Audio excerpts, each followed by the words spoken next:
ในชีวิตของคุณความรักสุดแสนมีค่าตั้งก็ต้องตามหามาเก็บไว้ข้างในอยู่ในเกมของรักก็ต้องมีสุขมีเศร้า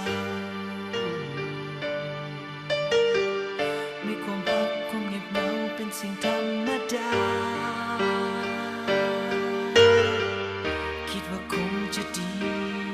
หากจะได้พบรักจริงและสำคัญเหมือนดังขึ้นสวรรค์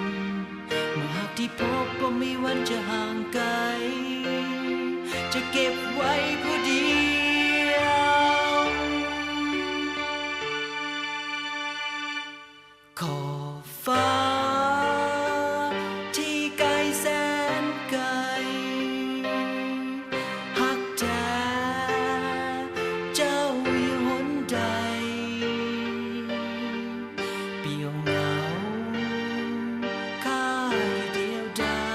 ยก่อนสิวัน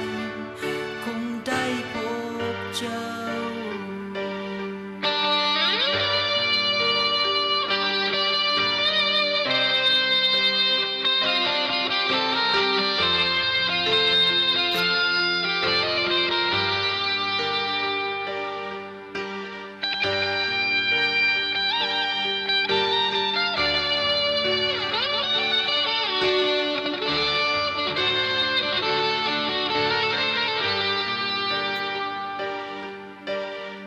จะเล่นกับเกมของรักเราก็ต้องเตรียมใจให้เราจดจำเอาไว้ทุกสิ่งบ่มั่นคงดอกไม้ที่งามสดใสคงมีวันต้องแห้งหล่น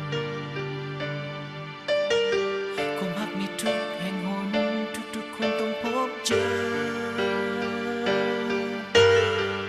คิดว่าคงจะดีหากจะได้พบรักจริงและสำคัญเหมือนดังขึ้นสวรรค์เมื่อหากที่พบว่าไม่วันจะห่างไกลจะเก็บไว้ผู้เดียว